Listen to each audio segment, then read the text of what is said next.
गोवंडी नशा मुक्त करने के लिए चलाया गया अभियान।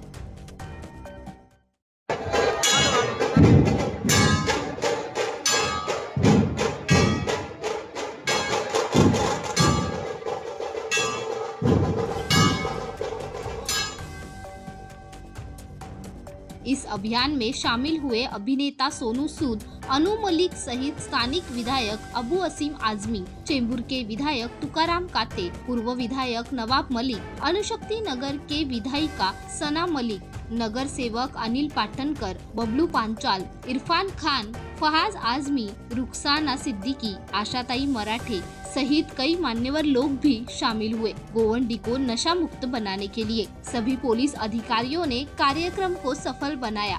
साथ ही इस अभियान में गोवंडी के स्कूल के 2000 विद्यार्थी भी शामिल हुए।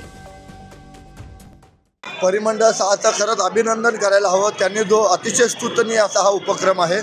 कारण भारत पाकिस्तान बरोबर युद्ध जिंकू शकतो, भारत चीन बरोबर युद्ध जिंकू शकतो, पण जर नशेच्या आहारी ही तरुण मुलं गेली तर उद्या अख्खा भारत हा लयाला जाईल। त्याकरता हे चांगला उपक्रम राबवलेला आहे। असाच उपक्रम आम्ही चेंबूरमध्ये गोवंडी पोलीस ठाण्याच्या वतीने देखील महापुरुषांच्या विचारांची दिवाळी किंवा रक्षाबंधनच्या वेळेला नशामुक्त भाऊ अशा विविध उपक्रम आम्ही घेतलेले आणि पोलिसांना स्थानिक पोलीस स्टेशन आणि सर्व सामाजिक संस्थांना घेऊन आम्ही असेच उपक्रम आता राबवणार आहोत।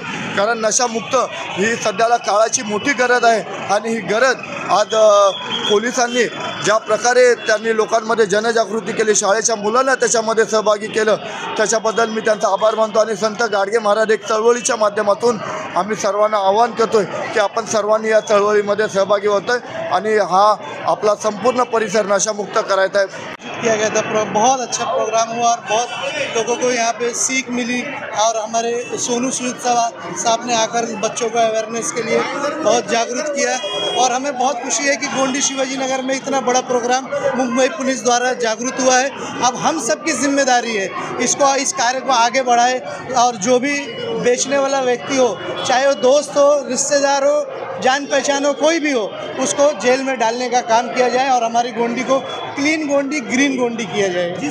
मुंबई पुलिस को जाता है श्रेय, हमारे आम जनता को जाता है और सब लोग ने मिलकर इस प्रोग्राम को सक्सेस किया। और मैं सलाम करता हूँ उन बच्चों को जो कड़ी धूप में भी आके घंटों तक खड़े थे। और हम चाहते हैं कि हमारे देश का भविष्य उज्जवल हो, बच्चे IAS IPS बने, बच्चे एजुकेशन की तरफ चले, बच्चे स्पोर्ट एक्टिविटीज़ की तरफ चले, हमारे देश का इंफ्रास्ट्रक्चर बहुत मजबूत हो और हम चाहते हैं कि हमारा देश अच्छा देश और एक पूरे वर्ल्ड में हमारा सबसे सुनहरा देश है। सर्वात प्रथम म्हणजे मुंबई पोलीस आणि खास करून शिवाजीनगर पोलीस ठाणे आणि त्यांच्याशी संबंधित इतरही पोलीस ठाण्यांचा मी धन्यवादही व्यक्त करतो आणि अभिनंदनही करतो। मुळात म्हणजे येणारी जी पिढी असेल त्या पिढीपासूनच जर सुरुवात केली तर, कारण येणाऱ्या पिढीपासूनच त्याची सुरुवात जर झाली तर आपल्याला संदेश देणं कठीण जाणार नाही। हे न सोळखून संपूर्ण पोलीस प्रशासनाने या ठिकाणी प्रत्येक शाळेतल्या मुलांना त्या ठिकाणी बोलवलेलं आहे आणि त्या मुलांच्या माध्यमातून स्थानिक या ठिकाणचे सर्वच पक्षीय कार्यकर्ते जे या समाजामध्ये काम करतात त्यांनाही या ठिकाणी त्यांनी पाचारण केलं। खरोखर खूप चांगलं आणि अत्यंत उत्कृष्ट असं त्यांचं हे कार्य होतं।